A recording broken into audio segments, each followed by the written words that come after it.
8 सितंबर 1926 को एक आसामी परिवार में जन्मे हजारिका को संगीत का शौक बचपन से ही था। उनकी माँ जो भी गुनगुनाया करती थी वो भूपेन सीख लिया करते थे। जब पहली बार भूपेन ने गाना गाया तो वो गीत भी उनकी माँ ने ही उन्हें सिखाया था। संगीत के साथ भूपेन ने अपनी पढ़ाई का सिलसिला भी बदस्तूर जारी रखा। भूपेन ने बनारस यूनिवर्सिटी से एमए किया और साथ ही रेडियो में भी काम करने लगे। पढ़ाई में अच्छे होने की वजह से उन्हें कॉलेज की तरफ से कोलंबिया यूनिवर्सिटी से पीएचडी करने के लिए न्यूयॉर्क जाने का मौका मिला।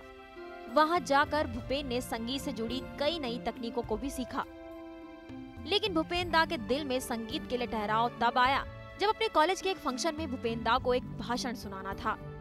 लेकिन स्टेज पर पहुंचते ही भूपेन वो भाषण भूल गए और उनकी जगह उन्होंने एक गाना सुना दिया। फिर क्या था, वो अपने कॉलेज में मशहूर हो गए। तभी से उन्होंने संगीत को अपना पहला प्यार बना लिया।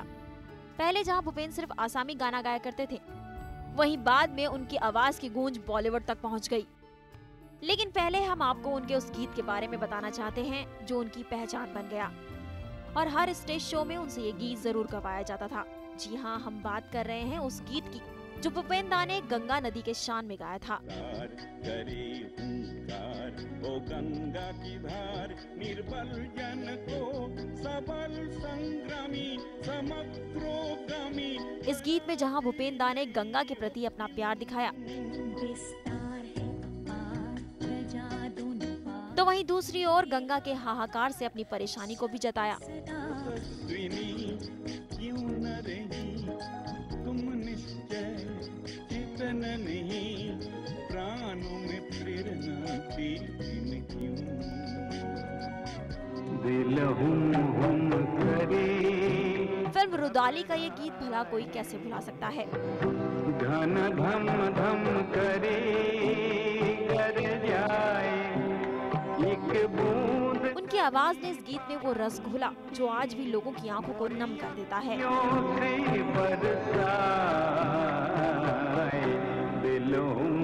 इसके बाद भी भूपेन दा कई फिल्मों में गाते रहे।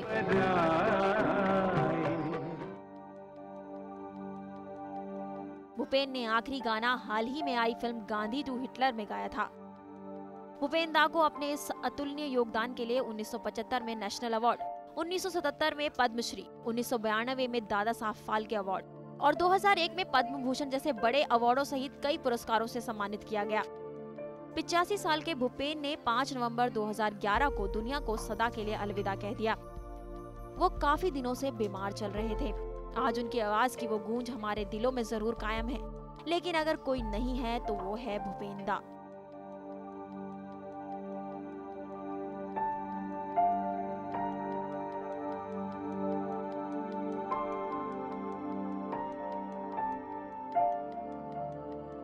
जनता के लिए राखी शाह।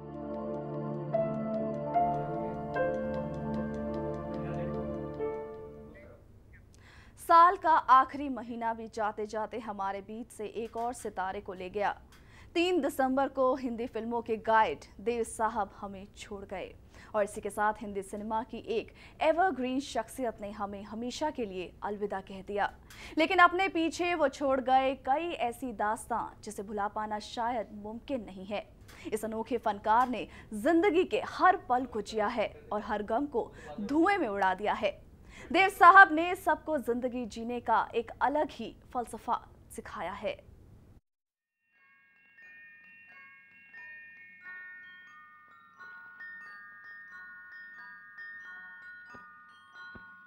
मैं जिंदगी का साथ निभाता चला गया,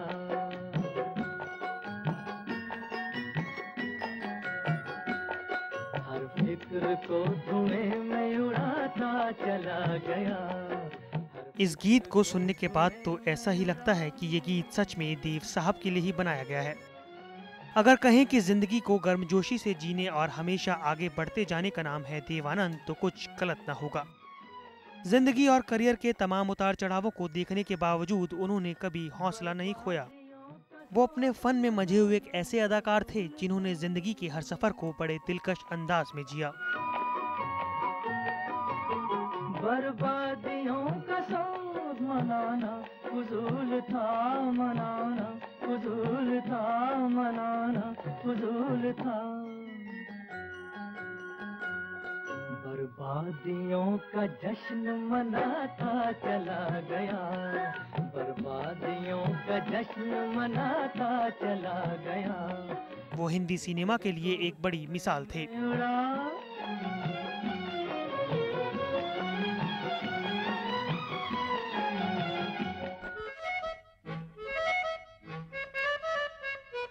देव आनंद और सदाबहार शब्द एक दूसरे के लिए बने थे। देखी सबकी यारी मेरा दिल जलाओ ना, अच्छा जी मैं हारी चलूं जाओ ना, देखी सबकी यारी मेरा दिल जलाओ ना। पंजाब के गुरदासपुर जिले में जन्मे देव साहब 26 सितंबर 1923 को पैदा हुए। माँ बाप ने नाम रखा धर्मदेव पिछौरी मल आनंद, लेकिन हिंदी सिनेमा में पहचान मिली देवानंद के नाम से, जो बाद में हिंदी सिने जगत के आकाश में स्टाइल गुरु बनकर जगमगाया।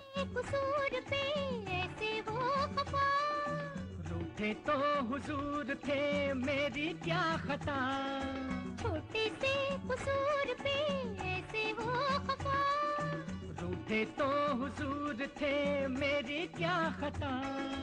उम्र के आखिरी लम्हों में भी देव साहब का एनर्जी लेवल 20 साल के धर्मदेव पिछौरी मल आनंद की तरह था, जो 65 साल पहले फिल्मों में अपनी किस्मत आजमाने मुंबई आया था, जिसने अपनी गर्मजोशी से ब्लैक एंड व्हाइट फिल्मों में अपनी सदाबहार अदायगी का रंग भरा।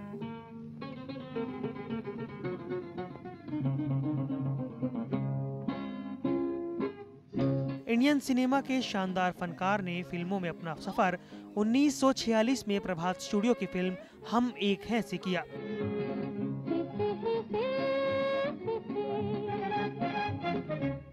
तकदीर से बिगड़ी हुई तकदीर बना ले, तकदीर बना ले, अपने पे भरोसा है तो ये दाव लगा ले, लगा ले दाव लगा ले, तकदीर से बिगड़ी हुई तकदीर बना ले, तकदीर बना ले, अपने पे भरोसा है तो ये दाव लगा ले, लगा ले दाव लगा ले। और अपने जानदार अभिनय से पर्दे पर अपना कमाल दिखाया।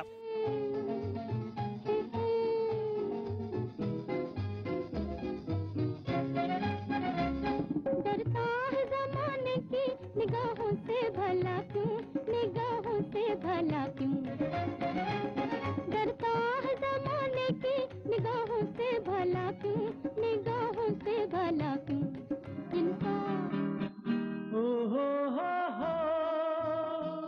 खोया खोया चाँद खुला आसमान, आँखों में सारी रात जाएगी, तुमको भी कैसे नींद आएगी। देव साहब की लोकप्रियता का आलम ये था कि उन्होंने जो भी पहना, जो भी किया, वो एक स्टाइल में तब्दील हो जाता था। आँखों में सारी रात जाएगी, तुमको भी कैसे नींद आएगी। फिर चाहे उनका बालों पर हाथ फेरने का अंदाज हो या काली कमीज पहनने का, या फिर अपने अलग अंदाज में अदाकारी करने का।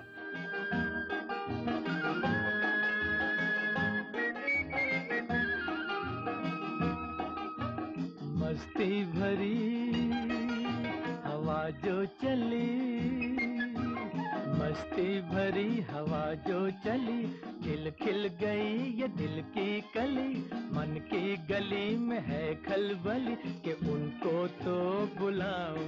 यहाँ नदी के किनारे नरकलों में एक शेर रहता है, वो रोज रात को शिकार के लिए निकलता है, बस अब आता ही होगा। अपने करियर में उनको पहली बड़ी सफलता मिली 1948 में प्रदर्शित फिल्म जिद्दी से।